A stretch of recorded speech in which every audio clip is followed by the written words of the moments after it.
But in third grade, my art teacher turned around to the rest of the class. It was real quiet. And she said, Christina, I've had you for 3 years now, and your art gets worse every year.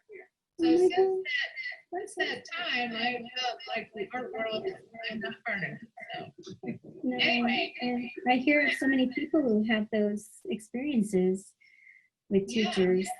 Yeah. Yeah. So we're getting ready to interview artist Beth Budehseim. Beth is experienced in the healing arts as well as an accomplished painter. Welcome, Beth. Thank you. Thanks for having me. Okay. And you say that painting is a way I journey inward, play, experiment, explore, document personal contemplations, ideas, and clairvoyant experiences. Can you explain to us how your painting connects with your inner self? I find that fascinating because I feel everyone needs to have more connection with their thoughts and feelings. Right. My artwork took a certain direction right after school, art school. It veered off in this direction as I began exploring energy medicine and meditation, and I was connecting with my internal world in a way that I hadn't before, and seeing like images associated with these inner experiences that were really beautiful and connecting me to a part of myself that was like having a more tangible connection to this internal landscape, internal space, and like the transpersonal self and who we are that's more multidimensional. And so I started really wanting to put that on canvas. Partly is like, wow, this vision is so helpful to me. I want to put it on canvas and explore it and have it where I can see it externally also. And as I began doing that, even just the painting process became that still connected to that. Like it was an intuitive painting process. So I might have like a initial kind of idea or image, and then through the painting process, it was expanding and things were coming through while I was painting. And I did that. That was really the core of my work for a really, really long time. And it evolved to the point where I was often wanting to help other people see and access that part inside and that inner landscape and who they are and all these other dimensions of self. So I began working with people to paint commissions and do paintings for them, and that evolved into situations where I was doing meditations with people also. So when an artist does commissions, what does that mean? How does that work? The way my commissions worked was someone was interested in that specific kind of commission that I offered, and I called them the goddess energy portraits. And they would send me a photo of them, and then I would just intuitively connect with them and their energy and create a painting. They would just trust me. I'm just really honored how they just kind of put it in my hands. But that's the way that I kind of have to work with that free space. So I did those throughout the years for many women, mostly I think all women actually, although I told people it was open to men, but. Yeah. So when you first were driven to painting, was that why you did art school, or did you always draw, and did you know that from a young person, being really young? Did you have that feeling that drawing was good? I didn't. I the thread throughout it has always been really the healing. From a young age, I was interested in healing and more metaphysical types of things. But the art came about because I wasn't sure what I wanted. Well, I wanted to be a cellular biologist. But I wanted to look at cells in the microscope and cure cancer. Chemistry really discouraged me. And I kind of got diverted off the biology path, and a friend suggested art because I had always been drawing, and it just wasn't anything I ever had even thought I could focus on. Like everyone in my family's more like scholastic and professors and science and teaching, and yeah, so it was just kind of a maybe I'll try this more intentionally. Yeah. So in a sense, then your medium is your healership skills, and painting, and then and painting is an outgrowth of that, it seems. But primarily, I hear you saying you felt in touch with the healership type of activity, and some of the skills that were listed on your website: energy medicine, chakra, massage, intuitive readings, and guided meditation. So, how do you see them for every? I mean, are there certain people with those skills, or do you feel that everybody really has the ability to be intuitive? Is that kind of clear, or is that you want me to rephrase the question? I believe that everybody has the ability to be intuitive, and I feel like art for artists, that is a way of opening up to other aspects of your being when you get in that process, and that it can pop through. I think some people choose to focus on it more, like, oh, I want to really look at this intuition thing. And whenever we focus on something, we start tapping into it more and accessing it more for ourselves. So I think that's part of the reason some people seem to become more intuitive than others. Yeah, and it seems like that those skills, the healing skills, also have to be practiced too, like anything else. So yeah, and so if take me through this, if I wanted to commission you to do a painting of for me, how would that work? I mean, how would what would I be looking for from you in the result?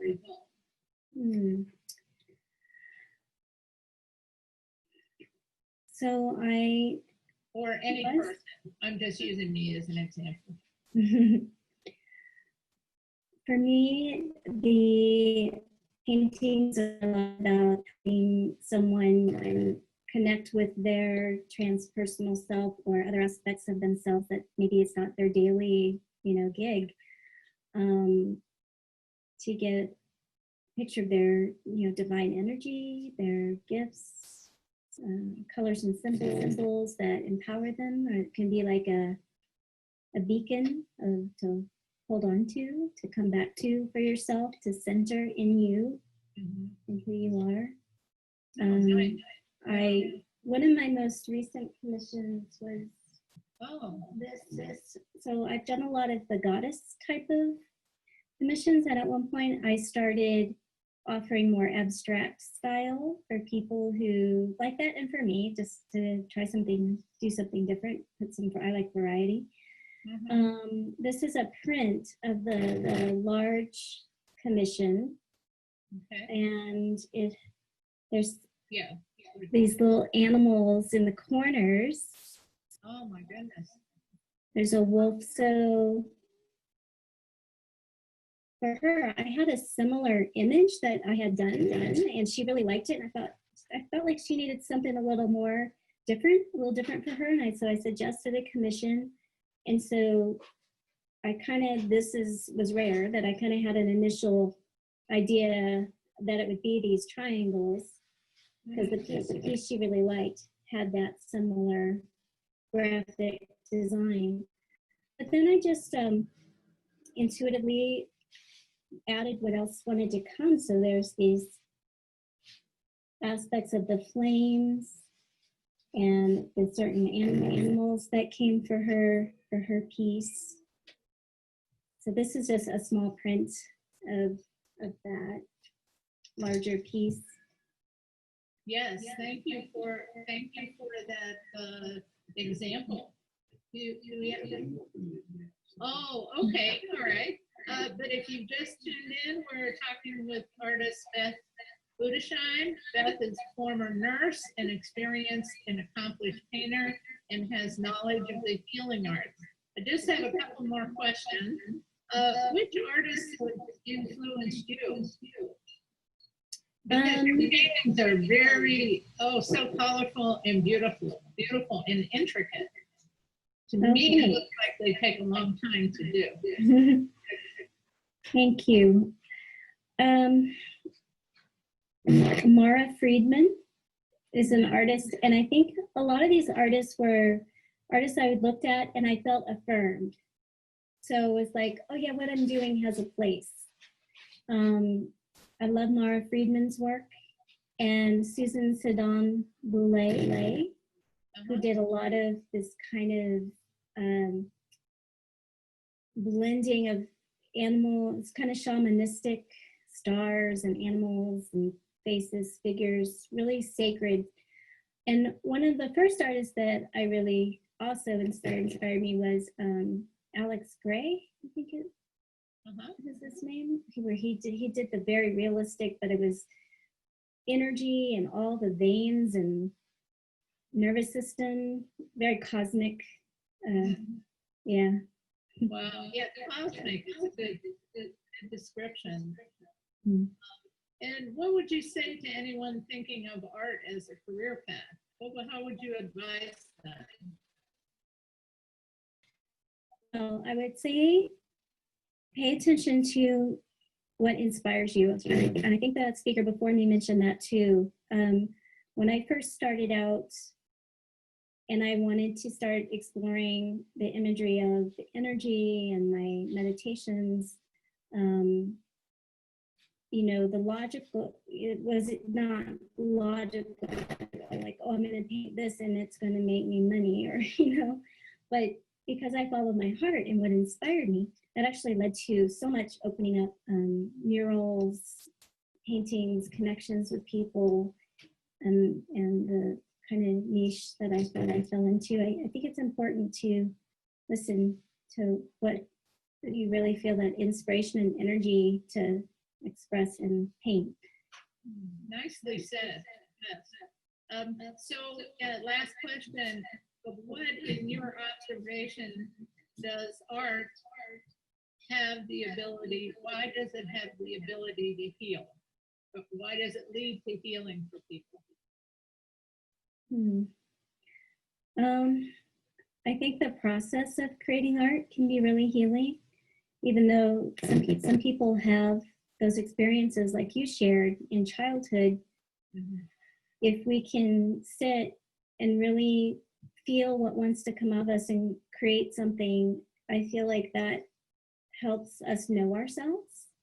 It's like your own thumbprint, and to experience the process of that and seeing it reflected back with non-judgmental eyes. We have to see the good. When I do a painting, I'm like, what's working here? Instead of like, what's not. If I can find something that's working, leads me to the next step.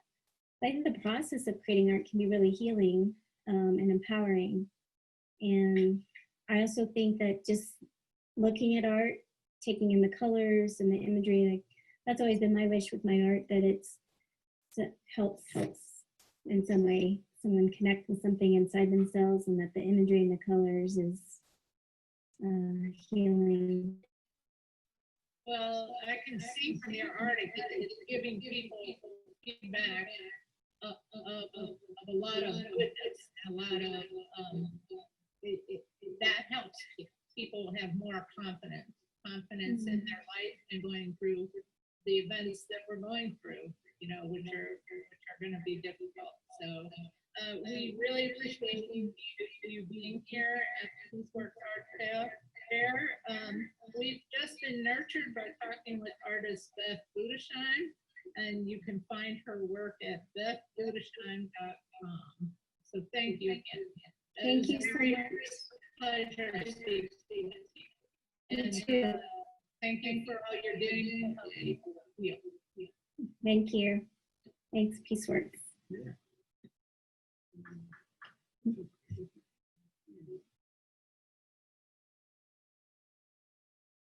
Good, I'm glad.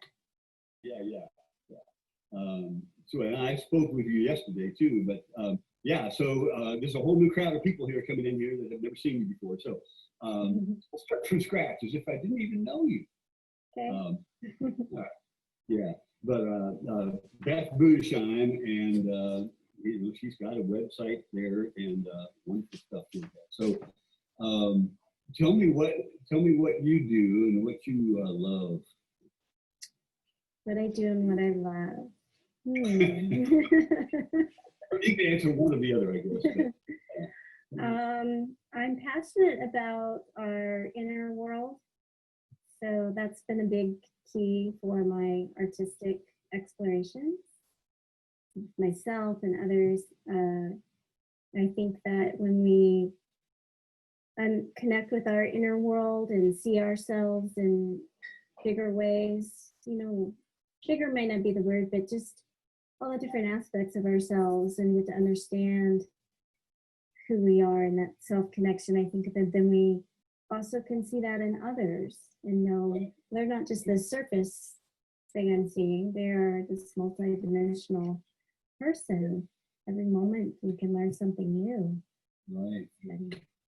And you do art, but I know you also do, and it's intertwined with your art, you also do healing work of all kinds of other healing work. And, you know, it's pretty obvious from your artwork that they're almost of a piece. It's almost like one thing. Yeah. Yeah, I studied energy healing, and I'm a body worker also, massage and do intuitive readings. And my art really started growing out of those interests. And I started really exploring that in the artwork I was doing. So like the internal imagery I was seeing, wanting to put that out on the canvas and explore that, and really started, you know, when I let my artwork go that direction and followed my heart to explore that, it opened up connections with people who were also healers, who were looking for that kind of artwork. I did, and I used to live in Lawrence, Kansas, and did a bunch of murals for Hummingbird Song House of Healing. Some people might remember if they were longtime Lawrence people. Right. Yeah, so it was fun. Yeah. So what? Let's see what my question is here. I have to formulate the question. I know it's in there, but what would you say your passion for body work and for healing spirit work? What is it like for you transforming that kind of amorphous thing into a physical object, a piece of art, translating the material into the real? I guess maybe that's the question. Yeah. It's incredible to do that. You know, for just the process for myself to be, with that being my intention, makes the painting process really healing. And I've always loved the idea that maybe it was connecting in with that and manifesting it into a physical form right. would somehow maybe put a little spark of healing in the world. Yeah. In other words, the making of the art is a piece of healing, is a form of healing. Yeah. Mhm. And to have something manifested physically that is holding that energy, that concept, that idea, that connection, I feel like that can help a person who's looking at it to connect with it. And, oh, I know I maybe I'm sensing something inside myself now that maybe I didn't quite know how to sense before, because now I have this symbol or this image that Right. helps me do that. Yeah. Yeah, and I'm sure you're familiar with Jung. You know, it sounds, what you're saying sounds very Jungian, the way that he, in fact, work with people in their dreams, and you would say, paint what you dreamed last night, and that painting process of, you know, whatever, however rudimentary their art, just the process of putting that out in a visual form was part of the dream analysis or part of their therapy, basically. So I know. And your artwork sometimes looks like a mandalas too. So I don't know. Is Jung one of your? I am familiar with Jung, and it maybe benefit me to learn more. You know, Yeah, I've looked at his red book that came out. I've looked right, at right, right.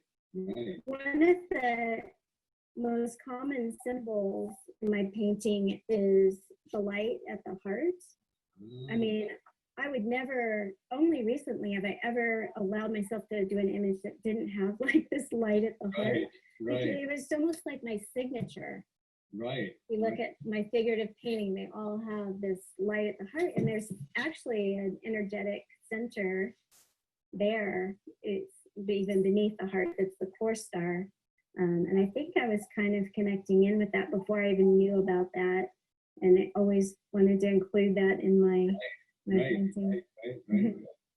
Yeah, that, I mean, yeah, it's almost, you say that you almost couldn't not do it, right? Or Yeah. wrong not to put that in there, right? I get it. Yeah. Right. Yeah. Yeah, well, this is wonderful art. And so all these paintings are on your website for sale, right?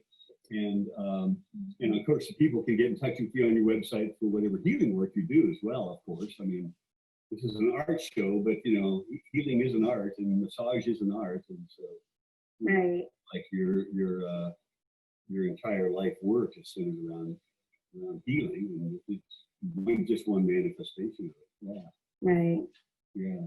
Yeah. And, yeah. Okay. I'm sorry. Like if I don't have a lot of original paintings. I wouldn't consider myself a prolific artist. It's one of my challenges. But this is what like a print on canvas looks like. So they're really nice, and I add little hand painted touches. So I add a little. This one has a little metallic. Okay. Yeah. So yeah, you'll see that on my website. Different options. Yeah. You say print, then is that so? It's a print of. Tell me what. It's not a painting, in other words, or you print painting over top of that, or right. So this is a print on canvas. Right. But what I like to do with my canvas prints is add a little paint on it. Right. I got you. To add a little uniqueness and bring the life of the original kind of back into the print. Right. So in other words, it's a print. Let me get. So you started with a painting. Yeah. You photographed it and then print it with a printer on canvas, which I'm familiar with that because I do that also. Some of my photos, right? In fact, I do it to make them look like paintings. But then you take that print and mess around further with it and with different like surface additives and different you just play around. Well, when the original sold, and I don't do a lot on the print because you know, it's unless that's my intention, but more it's just to add a little touch to bring some life in it. Yeah.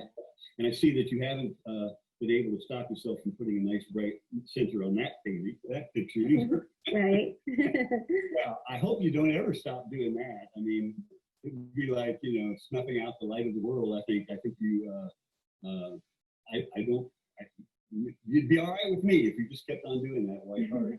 Mm-hmm. I really like that, and I appreciate the heart you put into it too. Yeah. Mm-hmm. So your website is up there, and you're in your chat booth too, right? If people want to come by and talk. So Mm-hmm. We have 15 minutes yet.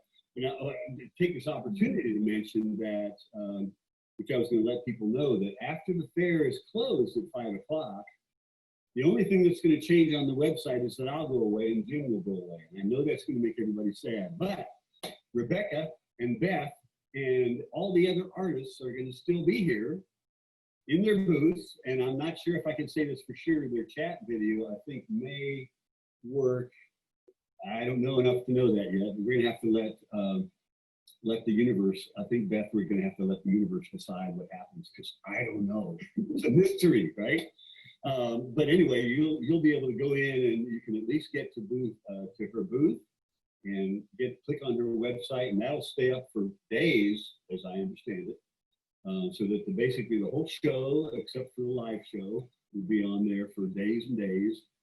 And you can also go in and you can click and you can play the entire 2-day live show too, if you want. So all these interviews. Yeah, I know. I didn't know that either, right? It's like some things actually happen good in the world. So, your interview, mine interview with you, and all the other artists is also going to be up there to display. So, anyway, so in the meantime, go to Beth's booth and go check out her work. And thank you very much for chatting with us. Thank you. Thank you so much, David. Yeah. All right. Yeah. Bye, everybody. See you later. Take care.